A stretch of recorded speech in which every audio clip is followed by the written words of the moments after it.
So hey guys, this is my first research video for the Flippin' Larker channel, so welcome to my first research video. I decided to go with paperweights for my first video because I have a good assortment of paperweights, some of which are personal items and some of which are reselling items.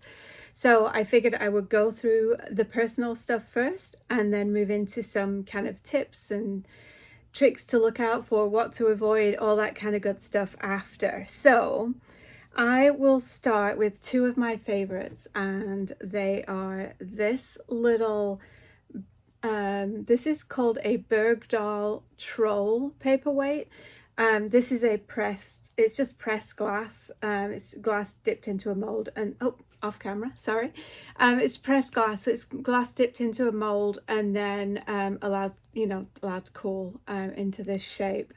And then also I have this Nachman owl glass paperweight, which is another example of a pressed glass paperweight. They are kind of smooth on the back and somewhat polished on the base, but those are two personal ones of mine. They would resell for about $20 if I wanted to resell them, but they're too cute for me to part with, so I'm keeping them. And then another personal item, and this is one of my personal favorite, oh, it's very dusty, sorry guys. One of my favorite designers. So this is a dome, or this is called a crown. So this is a domed paperweight. And this is by a gentleman called John Darien. And John Darien Company is, he makes beautiful decoupage trays and vases, paperweights. He makes a ton of stuff. He's very active. We used to sell his items in the store that I worked at when I was a retail buyer. He's very popular. I don't know if he's well known across the country, but he is very well known in the New York metro area. And a paperweight like this probably would sell for around $70. The resale market on this, I'm not 100% sure, but he is a niche market. If people know him, they're going to be collecting him. So if you see John Darien, and he's a really good quality piece, definitely pick him up. I always keep an eye out for John Darien items. I have a collection of his decoupage plates as well. And I have been lucky enough to find some of his decoupage plates in the Goodwill for a couple of dollars, which is super exciting because normally his plates are anywhere from $75 to thousands of dollars. He does these massive 12 plate wall mural type things. So definitely a name to look out for. And then I also have a couple of examples so that's my personal oh no, I'm sorry, this is not my personal stuff. So this is also a personal item. This is obviously the White House, and I don't know if you can see it, guys, but the pillars in the White House, they kind of glisten. So this is a Victorian decoupage. Why am I saying decoupage? It's kind of decoupage, but not really. It's a photograph weight. It's got a domed surface, so you could almost use this as a pen or a pencil holder, like a trinket dish as well. But this is Victorian, so this is probably somewhere around the 1890s to 1920s era. I picked this one up because Paul loves to collect we love US history, so Paul likes to collect these kind of government type things as well. So this is just a beautiful White House. This one, if I wanted to sell it, would sell for around $50. So the photo weights, which is actually a photograph placed obviously into the back, and I'll show you the back of it is actually kind of coated with almost like a leather feel, but that's going to hold the picture in place behind the glass. So that's my personal stuff, and then I have a few more items to show you here, which will give you some examples of what to look for and what not to look for, or what to avoid, sorry, when you're out in the wild looking for paperweights, so you just happen to come across paperweights. So I'm going to start with this one. This is probably a Chinese import. It has a dull finish on the back. It is fairly heavy, and it does have what looks like a cased glass. So cased glass is where there's one layer of glass placed over the top of another layer. So if you can see, this is like a tortoise shell, but it started off as a clear glass, then a white glass, and then this tortoise shell finish. I thought I actually had this piece listed because I've had it for ages, but I haven't got it listed. But I would list this in the probably $19 range. It's just kind of a cool looking piece if someone has that kind of look and feel to their office or, you know, living room. This would be a really nice decorative accent to that. So I would list that one for about 22. And then this is actually a signed piece. I'm just looking to see if I can see the signature and I can't. But this is called an Avita. That's A-V-I-T-A. And as you can see, this is a smaller glass and it has this lovely floral design, like a little blue flower in the center of this one. This one I have listed for about $15. And again, this one doesn't have the polished base. So the polished base is what to look for when you're looking for more high-end collectible pieces. Doesn't mean to say that the ones that are non-polished you should pass over. It's just it's a definite signifier for a more highly collectible or more expensive / valuable for resale purposes item. So this is an Avita, and she would sell for around, I'm saying it's a she because I'm thinking it's a Avita item.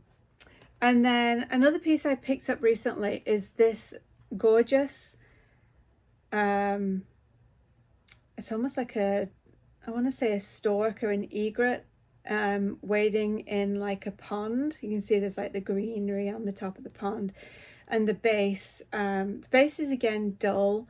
I think this is another Chinese import, but it doesn't take away from how pretty this is. And this is a super heavyweight piece. So the only reason I say I think it may be a Chinese import is just because it's not as refined in detail. If you can see, the beak is kind of bent over and the legs are a little stubby. But it doesn't take away from how pretty this is. And if someone has a collection of egrets or a more nautical outdoor feel, this would look great in their decor. And again, this doesn't have a fully polished base, and there are some like little folds in the glass here that couldn't be polished out. And that's just from the manufacturing process of that piece. I also have this piece. Now, this is a weird piece. When I found this piece, I paid about $3 for this, and it has a beautifully polished, you can see the polish on the base of this item is beautiful, and it has a lovely ribbon, and the fish, as you can see, actually has little bubbles as if it was swimming in the water around it. Now, this piece, the prices for the fish in a bag were all over the place. I think I saw them from anywhere from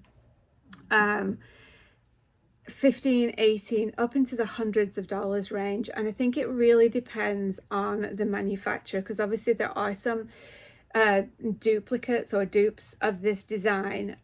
So because this one, even though it has this beautifully polished base, which most often a duplicate manufacturer wouldn't go to this detail level, but because I don't have a signature and I can't define it, I've only listed this for about $18. So but it is beautiful and definitely worth picking up. I didn't think it was when I looked at it, but I did the Google Lens while I was on site, and Google Lens gave me such a wide range, and it was only a couple of dollars. I figured I might as well pick it up and give it a shot.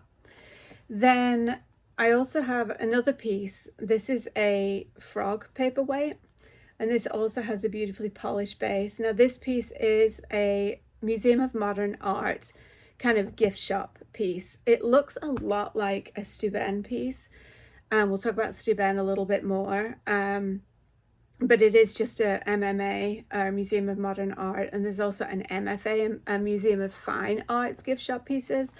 So these will resell for, I think, around $25 to $30, I want to say, for that one. Oh no, maybe, actually, sorry, more like $19 to $22 for these MMA pieces, but they're still super pretty.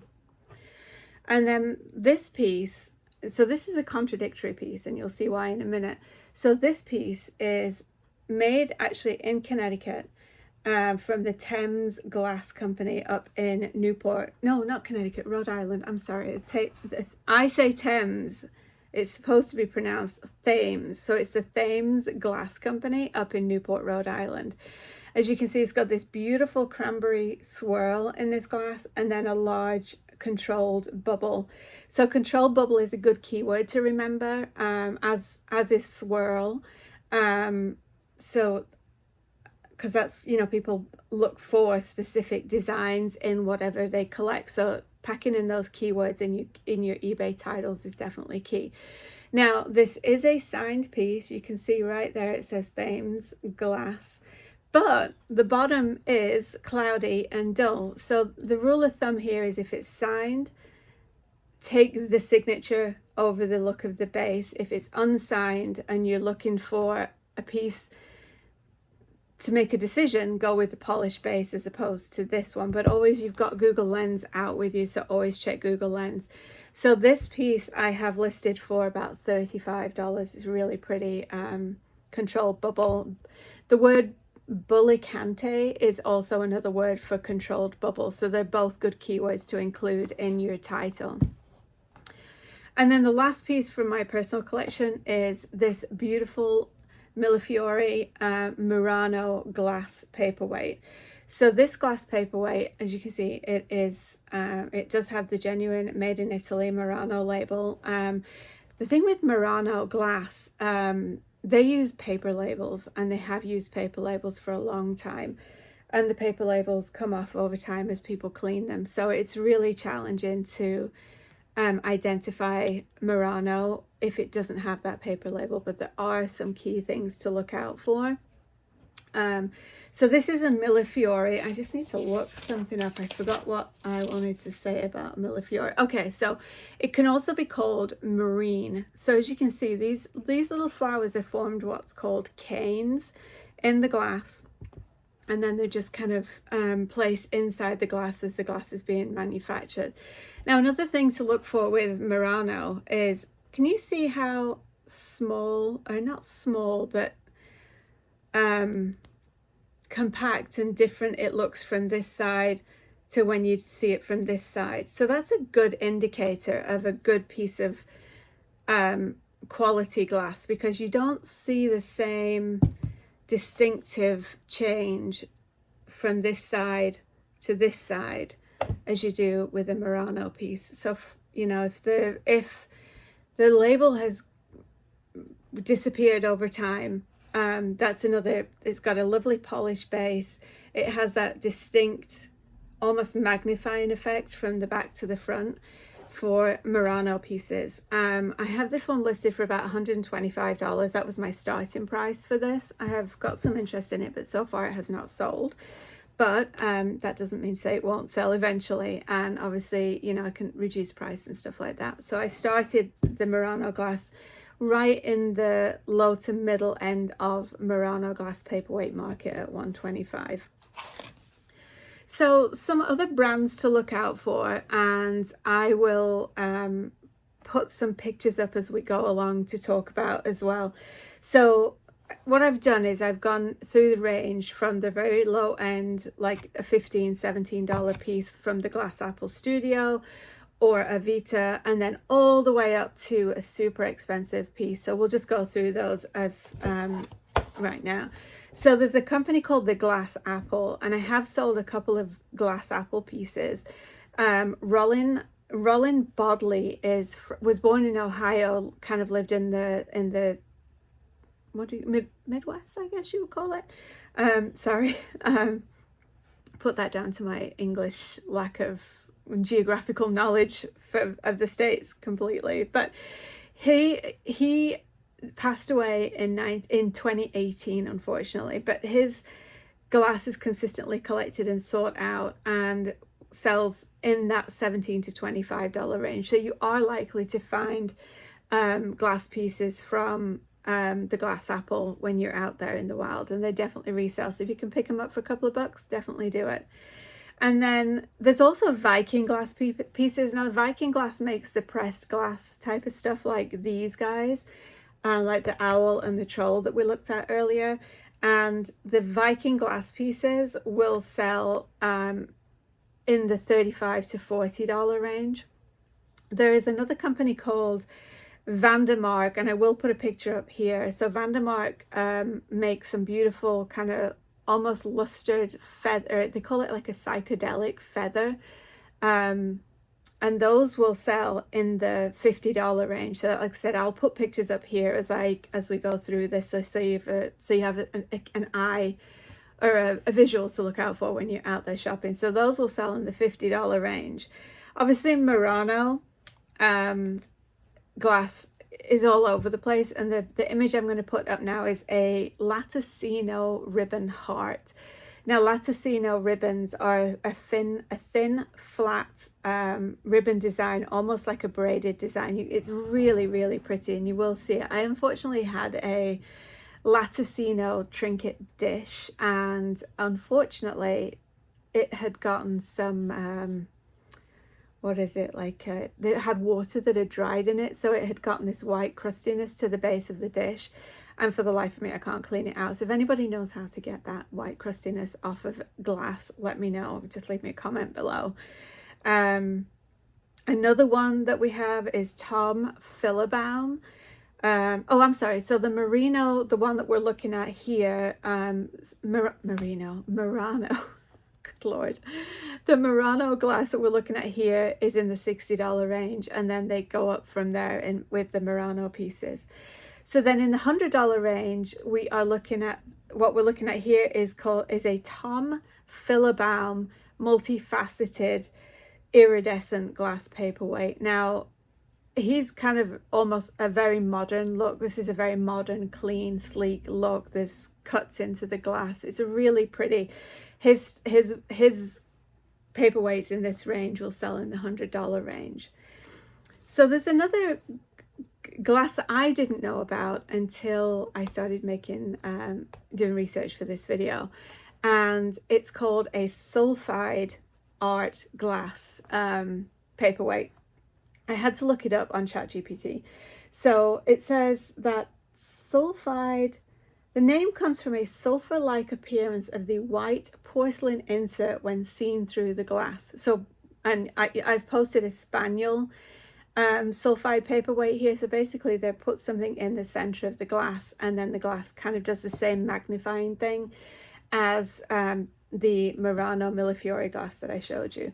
So these actually developed in the 18th century in France and England, and then they were adopted by Baccarat and St. Louis, which is two really high-end collectible glass manufacturers. So those are really high values. If you see the sulphide glass paperweights, get them, because they fall into the 200, 225, 250 range and up. So those are beautiful, beautiful glass paperweights.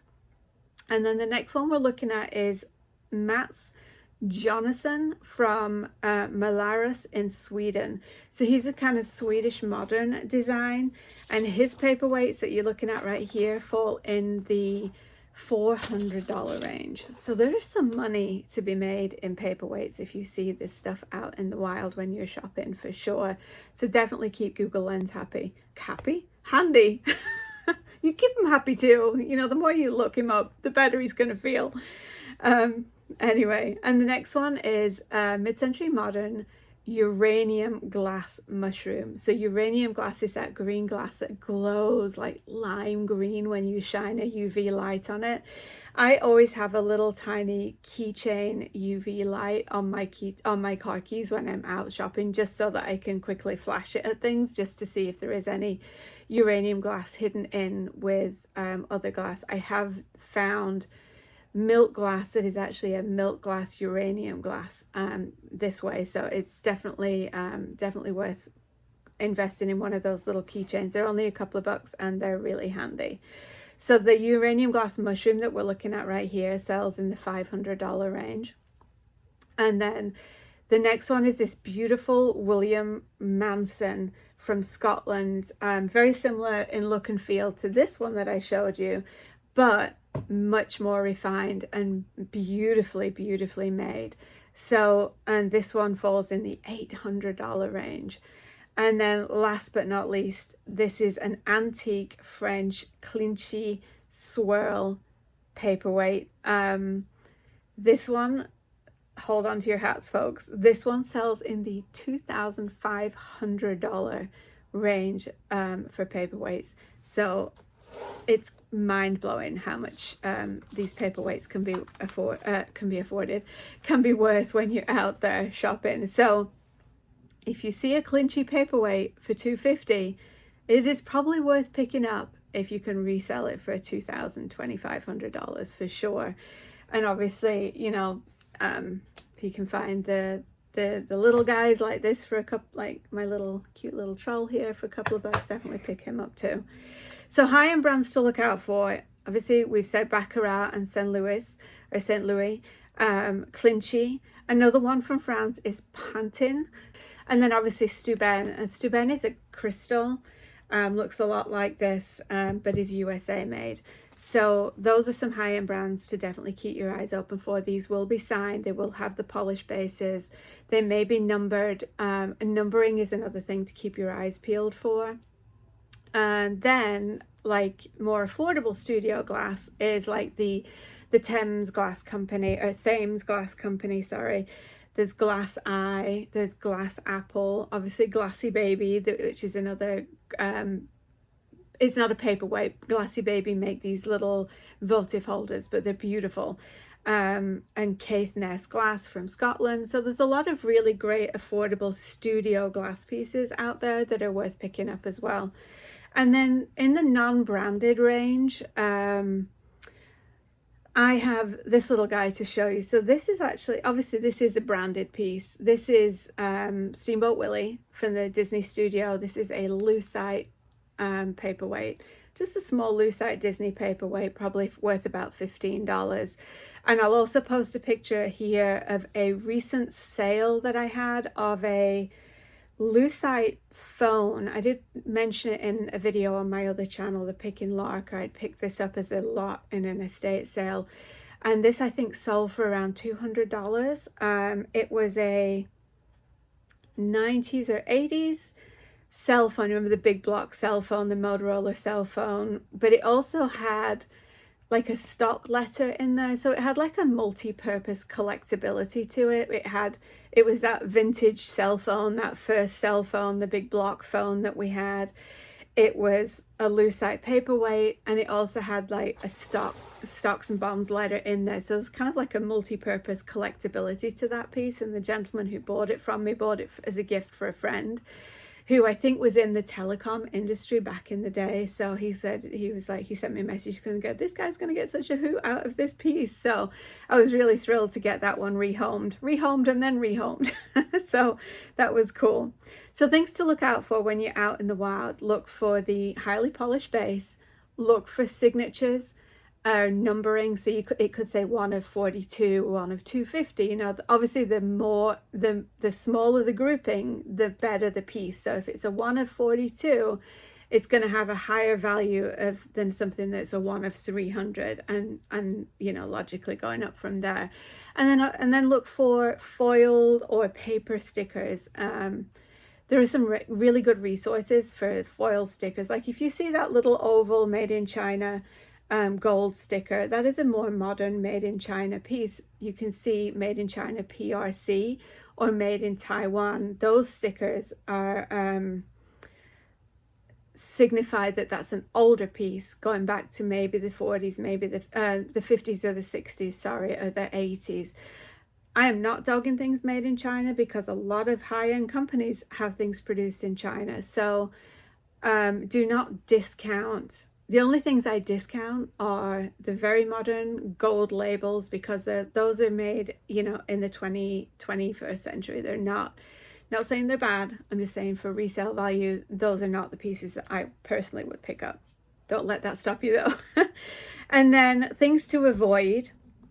So even though these are pressed glass pieces, what you cannot see on these pieces are mold lines anywhere. So when you press glass, you're obviously squishing it into a mold, and then where the mold seams meet, that's where you get these pressed glass lines. So those seam lines are not good indicators of a quality piece of pressed glass.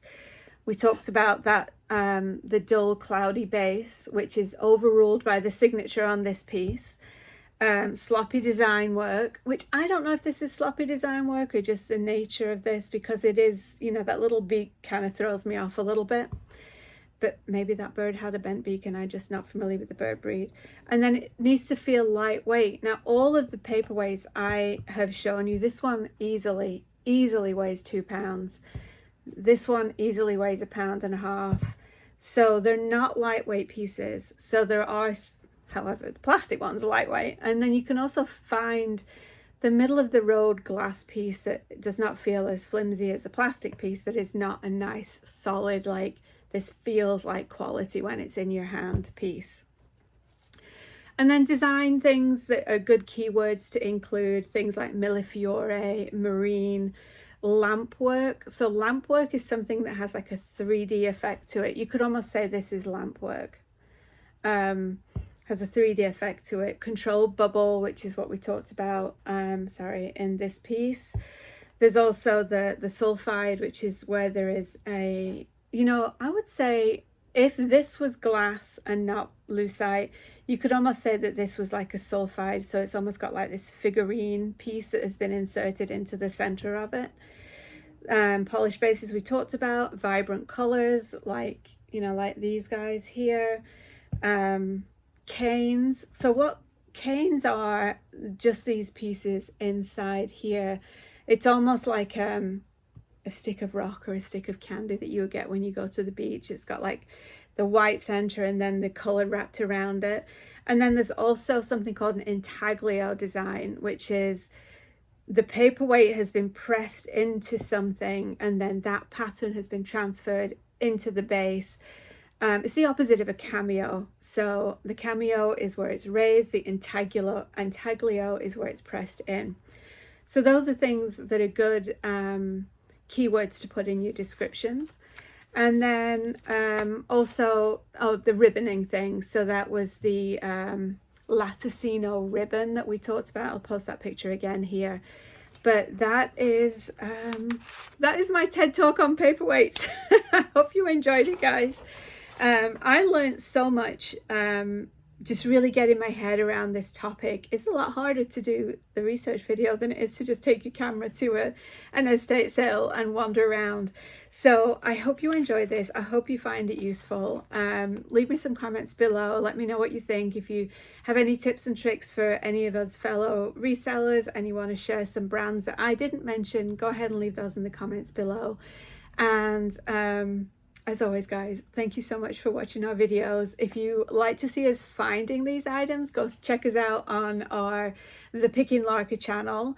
And this channel is going to be more about what has resold and things I found and little research videos like this.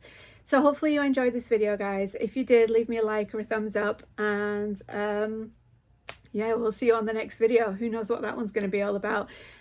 On that note, actually, if there is a topic you want me to talk about or do some research about, I'll do the research for you guys. If you're like, oh, I want to know about vintage, I don't know, vintage tape dispensers, leave a message or drop a comment below and I will work on that for you. I got time on my hands, guys. I can do the research for you. So go ahead and do that. Anyway, guys, great to see you all over here and we will see you on the next video, either a research one or an estate sale one. Thanks, guys. Bye.